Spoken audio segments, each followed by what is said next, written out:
নমস্কার বন্ধুরা, বৈদিক অডিও স্টোরি চ্যানেলে সবাইকে স্বাগত। আজকে যে গল্পটি আপনাদের আমি পড়ে শোনাবো, গল্পটির নাম রহস্য। লেখক বিভূতিভূষণ বন্দ্যোপাধ্যায়। তো চলুন শুরু করি আজকের গল্প পাঠ। লেখক বিভূতিভূষণ বন্দ্যোপাধ্যায়ের লেখা গল্প রহস্য।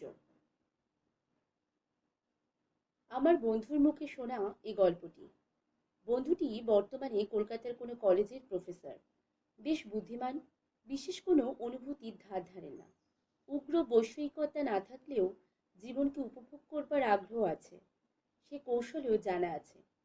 সেদিন রাত্রে ঝমঝম করে বৃষ্টি পড়ছিল। নানা রকম গল্প হচ্ছিল গরম চা ও আনুষঙ্গিক খাদ্যের সঙ্গে মজিয়ে। অবশ্যই ভূতের গল্পই হচ্ছিল। আমার বন্ধু একটা গল্প বললেন। আশ্চর্য লাগলো গল্পটা। একজন বিজ্ঞানীর অধ্যাপক যখন এই গল্পটা করলেন, তখন এর একটা মূল্য আছে ভেবেই এই গল্পটা আমি বলছি। আমার বন্ধুর নিজের কথাতেই আজকে আমি গল্পটা বলি। সেবার আমি বিএ পরীক্ষা দিচ্ছি। অনার্স পরীক্ষা হয়ে যাবার পরে দিন 4-5 ছুটি পাওয়া গেল। কিসের ছুটি তা আমার এতকাল পরে মনে নেই।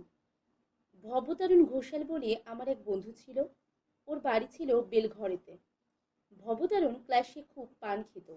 ক্লাসের বাইরে ঘন ঘন সিগারেট খেত। অশ্লীল কথাবার্তা বলতো। লম্বা লম্বা কথা বলতো। চালবাজির অন্ত ছিল না তার। আমার সঙ্গে খুব বন্ধু, কারণ আমি নিজেও চালবাজ ছিলাম। সেসব কথা ভাবলে হাসি পায় আমার। তারপর যা বলছিলাম, অনার্স পরীক্ষা শেষ হবার দিন ভবতারণ আমায় টেনে নিয়ে গেল ওদের বাড়িতে। যাবার সময় ট্রেনে গেলুম, কিন্তু ট্রেন থেকে নেমে অনেকটা হাঁটতে হলো। ওদের বাড়িটা প্রায় গঙ্গার ধারের কাছে। কিছুক্ষণ ওর বাড়িতে থেকে হঠাৎ কি একটা বিষয়ে ঘোর তর্ক বিতর্ক হলো ওর আর আমার মধ্যে।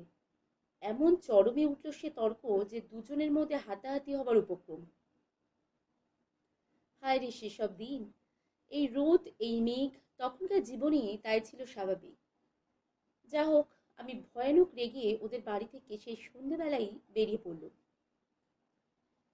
এমন জায়গায় ভদ্রলোকের থাকতে আছে? ব্যারাকপুর ট্র্যাঙ্ক রোড বেয়ে হনন করে হাঁটছি কলকাতার মুখো। দিব্যি ফুটফুটে জ্যোৎস্না রাত, মাঝে মাঝে এক আধখানা মোটর দ্রুত বেগে চলেছে কলকাতার দিকে। সম্পূর্ণ নির্জন রাস্তা। একবার একটা মাতাল কুলি ছাড়া আর কোনো লোকের দেখা পাইনি। একটু বিশ্রাম দরকার। ডাইনে বাঁয়ে চাইতে চাইতে যাচ্ছি। কিছুক্ষণ গিয়ে একটা বাগান বাড়ি দেখে তার মধ্যে আমি ঢুকে পড়লুম। বাইরে থেকেই মনে হয়েছিল এ বাগান বাড়িতে কেউ থাকে না।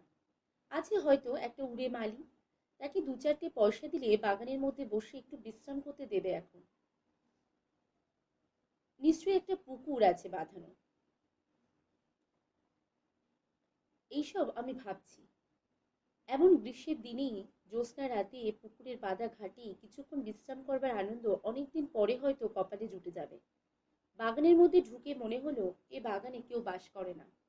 ঘন ঘন কেউ আসেও না। লাল কাঁকড়ের পাথরগুলোর ওপরে 1 হাত লম্বা উলু ঘাস, ফুলের ক্ষেত আর আগাছার জঙ্গলে ভর্তি। আরো একটু অগ্রসর হয়ে মনে হলো এ বাগান বাড়ি খুব বড় লোকের। অন্তত যে সময় এ বাড়ি তৈরি হয়েছিল সে সময়ে মালিকের অবস্থা ছিল খুব ভালো। শৌখিন রুচির পরিচয় আছে এর প্রত্যেকটি গাছপালায়, প্রত্যেকটি ইটে এবং পাথরে। আগাছা ভরা ফুলের ক্ষেতের মাঝে মাঝে এখানে ওখানে পাথরের অপসরী মূর্তি বানানো। দু একটির মুখ ভাঙা, ভাঙা নাক। অনেক এমন অপসরী মূর্তি আছে বাগানের দিকে, এদিকে ওদিকে। কোনোটার পিঠ দেখা যাচ্ছে, কোনোটার মুখ ঝোপের আড়ালে আড়ালে। একটু দূরে গিয়ে বাদিকে চওড়া পথ ধরলাম। দেখলাম পুকুরে গিয়ে পথটা শেষ হয়েছে। তবে যে ধরনের পুকুর আশা করেছিলাম এ তা নয়। অনেক কালের পুরনো পুকুর, বাদাঘাট একসময় ছিল। এখন তার মাঝামাঝি প্রকাণ্ড একটা ফাটল ধরেছে। রাস্তার দুপাশে বট অশ্বত্থের গাছ গজিয়েছে। সে ঘাটে নামাও যায় না সিঁড়ির সাহায্যে। এই রাত্রে তো সাপের ভয়ে সেদিকে যেতেই আমার সাহস হলো না। ঘাটের থেকে কিছু দূরে একখানা বেঞ্চি পাতা। ক্লান্ত শরীরে বেঞ্চের ওপর শুতেই কখন যে ঘুমিয়ে পড়েছি নিজেই জানি না। আবার তন্দ্রা যখন ছুটে গেল তখন অনেক রাত। সামনের দিকে একটা অদ্ভুত সন্দেহ হলো আমার মনে। আমার বেঞ্চিখানা থেকে কিছু দূরে যে অপসরী মূর্তি আমার দিকে পাশ ফিরিয়ে দাঁড়িয়ে আছে, সেটার দিকে তাকিয়ে আমার কেমন যেন অদ্ভুত লাগলো। ঘুম ভাঙার পরেই আমার সেদিকটায় চোখ পড়েছিল। সঙ্গে সঙ্গে মনে হলো এতক্ষণ সে মূর্তিটা অন্য কি কাজ করছিল, বা অন্যদিকে অন্যভাবে দাঁড়িয়েছিল। আমাকে জাগতে দেখে সেটা চট করে যেন নিজেকে সামলে নিয়ে আবার পূর্ববৎ ভঙ্গিতে আড়ষ্ট হয়ে দাঁড়িয়ে রইল। আমি অবাক বিস্ময়ে সোজা হয়ে বসলাম। চোখ মুছলাম ভালো করে। ঘুমের ঘোর, কিন্তু তা বলে তো মনে হলো না। আমি ঘুম ভেঙে স্পষ্টই দেখেছি ও পুতুলটা কি একটা করতে যাচ্ছিল। আমার সাড়া পেয়ে সামলে নিয়েছে। সমস্ত শরীর যেন অবশ ভারী। ঘুমের ঘোর ভালো কাটেনি। রাস্তা হাঁটবার ইচ্ছে নেই মোটেই। আবার সেই বেঞ্চিখানাতেই শুয়ে পড়লাম।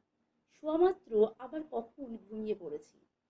ঘুম আসবার পূর্ব পর্যন্ত কিন্তু একটা কৌতূহল আমার মনে বারবার উকি দিয়েছে। পুতুলটা কি করতে যাচ্ছিল? আমার ঘুম ভেঙে দেখি কি একটা করতে করতে ও সামলে গেল। অনেক রাতে ঠান্ডা ফুরফুরে হাওয়ায় আমি গাঢ় ঘুমে অচেতন হয়ে পড়েছিলাম। আবার যখন আমার ঘুম ভাঙলো, তখন চাঁদ ঢলে পড়েছে পশ্চিম আকাশে। গাছপালার পেছনে ফুটফুট করছে জ্যোৎস্না। পশ্চিম দিক থেকে লম্বা লম্বা গাছের ছায়া পড়েছে ফুলের ক্ষেতে, আগাছার জঙ্গলে। ঘুম ভেঙে উঠেই আমার মনে হলো আমি প্রথম যখন এ বাগানে ঢুকি, তখন বাগানের যা ছিল এখন আর তা নেই। কোথায় কি যেন একটা পরিবর্তন হয়ে গেছে। ঘুমের ঘোর যতই ভাঙতে লাগলো, আমার মনে এ ধারণা ততই বদ্ধমূল হতে লাগলো। আগে যা ছিল তা এখন নেই কেন? কি একটা বদলে গিয়েছে, অথচ কি সেটা বুঝতেও পারছি না। কি বদলে গেল কোথায়? হঠাৎ আমার চোখ পড়ল সামনে। চোখ ভালো করে মুছলাম। পরিবর্তন ওখানেই হয়েছে যেন। আগে যা ছিল তা এখন নেই। কিন্তু কি পরিবর্তন? কি বদলে গেল? 1 মিনিট কি 1.5 মিনিট কেটে গেল। সঙ্গে সঙ্গে সারা দেহে বিদ্যুতের স্রোতের মতো বয়ে গেল একটা স্রোত, এবং সেই ঠান্ডা স্রোতটা সম্পূর্ণ আড়ষ্ট অবশ করে দিল আমায়। আসল সত্যটি আমার চোখের সামনে ফুটে উঠল। ওই উচ্চ বেদিটার উপর বসানো যে অপসরী পুতুলটা ছিল, সেটা কোথায় গেল? বেদিটা খালি পড়ে আছে, পুতুলটা নেই। প্রথমটা যেন বিশ্বাসই হলো না আমার। সত্যি কি ওখানে অপসরী মূর্তিটা ছিল? অন্য জায়গায় ছিল হয়তো। আমি হয়তো ভুলে গেছিলাম, এবং এও হতে পারে আমি হয়তো ভুলও দেখেছিলাম।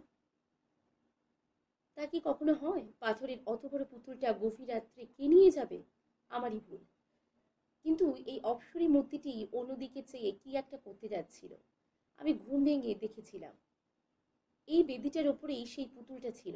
না থাকলে আমি এই বেঞ্চিতে শুয়ে দেখলাম কি করে? বেশ মনে আছে, এই বেঞ্চিতে শুয়ে পুতুলটা প্রথম আমার চোখে পড়েছিল। আমার দিকে ওর পাশ ফেরানো ছিল। এও ভেবেছিলাম আমার মনে আছে।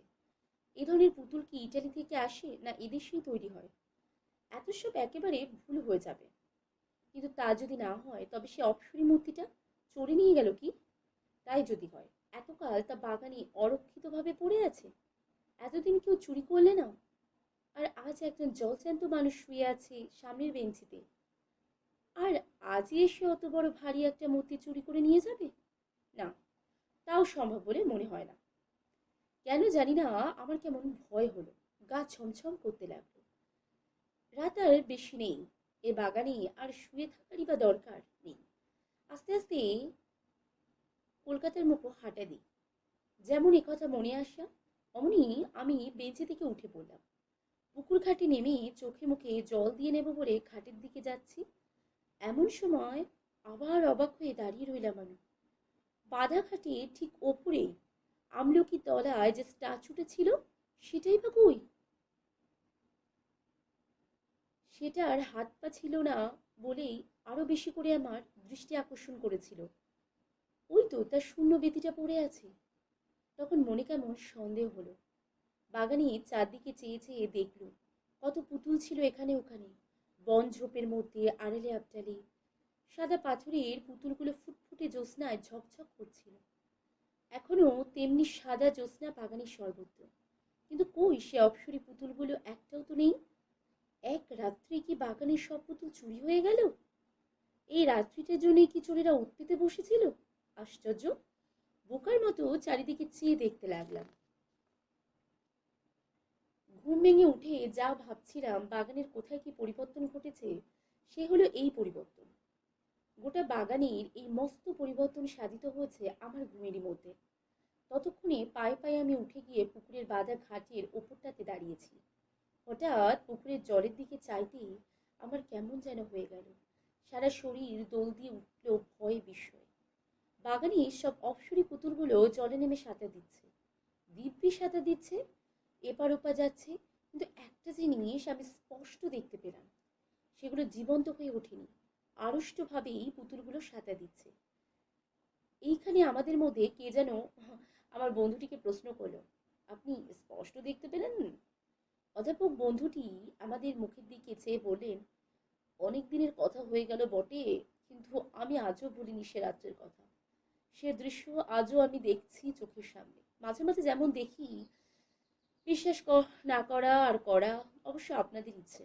আমি কাউকে বলি না বিশ্বাস করতে। এবার আমি বললাম, নিশ্চয়ই সিদ্ধি খেয়েছিলে বন্ধুর বাড়িতে, বেলঘড়েতে? বা একথা বলার সঙ্গে সঙ্গে আমার বন্ধুটি বলল, আমিও সব ছুতাম না তখন, এখনো তাই, বিশ্বাস করুন এই কথাটা। সকলে এর ঊর্ধ্ব নিঃশ্বাসে শুনছিলাম। আমরা বললাম, তারপর? অধ্যাপক বন্ধুটি বললেন, মনে হলো আমি পাগল হয়ে গিয়েছি, কিংবা আমার কোনো শক্ত রোগ হয়েছে। যা দেখেছি এসব কি! বেশ মনে আছে, পশ্চিম দিকে পাঁচিলের গায়ে একটা বড় তাল কি নারকেল গাছ ছিল। চাঁদ তখন গাছটা ঝাঁকড়া মাথার ঠিক আড়ালে। সে ছবিটা বেশ মনে আছে আমার। আবার তখনই চোখ নামিয়ে পুকুরের দিকে চাইলাম। সেখানে সেই অদ্ভুত অবিশ্বাস্য অস্বাভাবিক দৃশ্য। সাদা সাদা বড় মর্মর মূর্তিগুলো জীবন্তের মতো জলকিলি করছে পুকুরের জলে। আমার মাথা ঘুরে গেল যেন। নিজের ওপর কেমন একটা অবিশ্বাস হলো। সেখান থেকে মারলাম টেনে ছুট, একেবারে সোজা দৌড় দিয়ে ফটকের কাছে এসে যখন পৌঁছেছি, তখন আমার মনে হলো যেন, অবশ্যই হলফ করে বলতে পারবো না সত্য কিনা, তবে আমার মনে হলো যেন অনেকগুলো মেয়ে খিলখিল করে একযোগে হেসে উঠল। হাসির একটা ঢেউ যেন আমার কানে এসে পৌঁছালো। পরক্ষণেই আমি একেবারে ব্যারাকপুর ট্রাঙ্ক রোডের ওপর এসে পড়লাম। এবার আপনারা যে প্রশ্ন করবেন তা আমি জানি, সেখানে আর আমি গিয়েছিলাম কিনা। পরদিন গিয়েছিলাম, একা নয়, 3টি বন্ধুকে সঙ্গে করে। গিয়ে দেখলাম পুরনো ভাঙা বাগান বাড়ি, আগাছা জঙ্গলে ভরা ফুলের ক্ষেত, কতগুলো হাত ভাঙা নাক ভাঙা অপসরী পুতুল এদিক ওদিক বড় জঙ্গলের আড়ালে পাথরের বেদির উপরে দাঁড় করানো। কোথাও কোনোদিন অস্বাভাবিকতার কোনো চিহ্ন নেই। হঠাৎ আমার এক বন্ধু আমাকে ডাক দিল। ঘাটের উপর আমলকি তলায় যে হাত ভাঙা পুতুলটা দাঁড়িয়ে আছে, একটা মোটা বিছুটি তলা মাটি থেকে গজিয়ে উঠে সেটা দুখানা পা আষ্টে পিষ্টে জড়িয়ে রেখেছে। অন্তত 1 বছরের পুরনো লতা। গত বর্ষায় এই বিছুটি লতা গজিয়ে উঠেছিল এমনই মনে হয়। লতাটার কোথাও ছেঁড়া নেই, ভালো করে পরীক্ষা করে দেখা গেল। অথচ আমি হলফ করে বলতে পারি এই পুতুলটাও কাল জলে নেমেছিল। অন্তত এই বেদিটা আমি কাল খালি দেখেছি। এই ঘাটের ধারেই তো কতক্ষণ দাঁড়িয়েছিলাম। বন্ধুরা বলে, তাহলে বিছুটি তলাটা এমন থাকে কি করে? এ লতা জড়ানো তো 1 বছরের জড়ানো, রাতারাতি গাছটা গজায়নি। ওদের যুক্তি অকাট্য। কি উত্তর দেব ওদের? আমার নিজে তখন ক্রমশ অবিশ্বাস হচ্ছে আমার নিজেরই ওপর। আমার গল্প পাঠটি এখানে সমাপ্ত হলো। যদি আমার গল্প পাঠটি আপনাদের ভালো লেগে থাকে, তো একটা সাবস্ক্রাইব করার অনুরোধ রইল।